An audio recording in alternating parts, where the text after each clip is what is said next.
Baruch haba, welcome to Elon Restoration Fellowship's online magazine, Iconic. These articles have been inspired by men of God who have been mentors, brothers, fathers, and friends.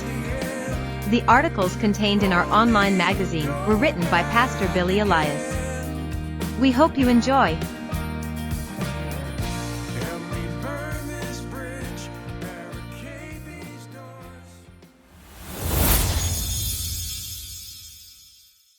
The fledgling Messianic communities as a whole face challenges in understanding the Torah, grace, and the Halacha Ma'asit, a practical application through the risen Messiah for both Messianic Jews and Gentiles. Yaakov focused on a specific Torah portion read annually in synagogues globally.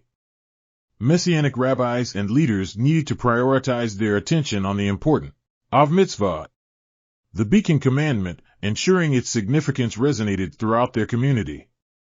These teachings would form the foundation of the Messianic movement, inspiring leaders to preach about Yeshua and His crucifixion to Jews and non-Jews.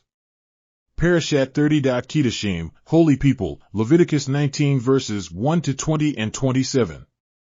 Parashat means portion, Kedoshim means holiness. Parashat HaShavua, also known as the weekly Torah portion, is a key element in Jewish study. The Torah, also referred to as the 5 books of Moses, is intricately organized into 54 distinct portions, each named after the initial word or words of the passage, and all associated with a particular week.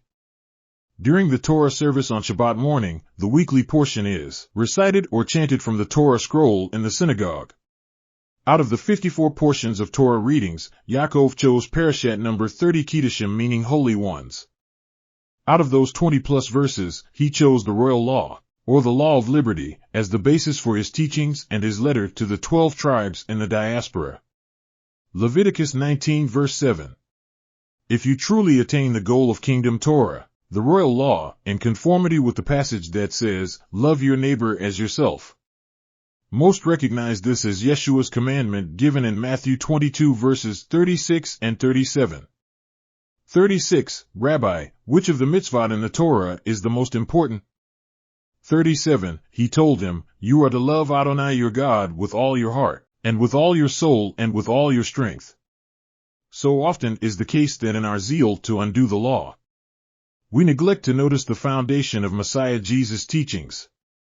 Here, he draws from the Torah, specifically Leviticus 19 verses 18 and 19, to make his point. 18. Don't take vengeance on or bear a grudge against any of your people, rather, love your neighbor as yourself. I am Adonai. 19. Observe my regulations. Yaakov understood the utmost importance of this commandment, as outlined in Leviticus 19, verses 18 and 19. As a priority, Yaakov taught his students to obey this commandment without fail. Rabbi Simlai, a Talmudic rabbi from the 3rd century, taught that Moses was given 613 commandments. Of these, 365 were thou shalt nots, representing each day of the solar year. There are 248 thou shalt commandments, symbolizing the different parts of the human body. The point is that sins against God and trespasses against man are at the forefront of everything James is writing about. So when he halakhic reaches the masses, the principal theme is the law of liberty. In the book James the Just, written by Dr. David Friedman, he points out that the importance of the royal law had been taught, without fail, throughout the millennia, leading to the time of Yeshua, the Messiah. King David, in Psalm 15, 1-5, reduced them down to 11. 1. Adonai, who can rest in your tent, who can live on your holy mountain? 2. Those who live a blameless life, who behave uprightly, who speak truth from their hearts.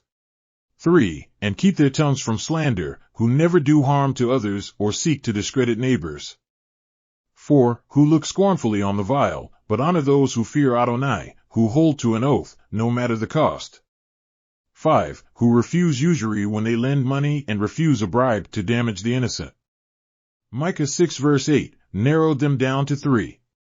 8. Human being, you have already been told what is good, what Adonai demands of you. No more than to act justly, love grace, and walk in purity with your God. Isaiah 56 verse 1, reduced them down into 2. 1. Here's what Adonai says, observe justice. Do what is right, for my salvation is close to coming, my righteousness to being revealed. Finally, Amos 5 verse 4 spoke of it as one only. For here is what Adonai says to the house of Israel, if you seek me, you will survive. Obviously present when Jesus spoke these words. James made it a point to accentuate his brother's summary of Leviticus 19. We also need to understand Amos' statement in 5 verse 4.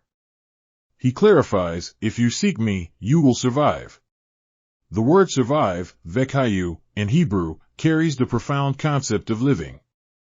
To love the Lord your God with all your heart, mind, and resources is to live abundantly in the blessings of God. However, Amos gives us a prerequisite often overlooked in Christianity today, if you seek me. It is common to overlook the condition for Scripture's blessings and focus on the blessings themselves. Know the truth and that truth will set you free.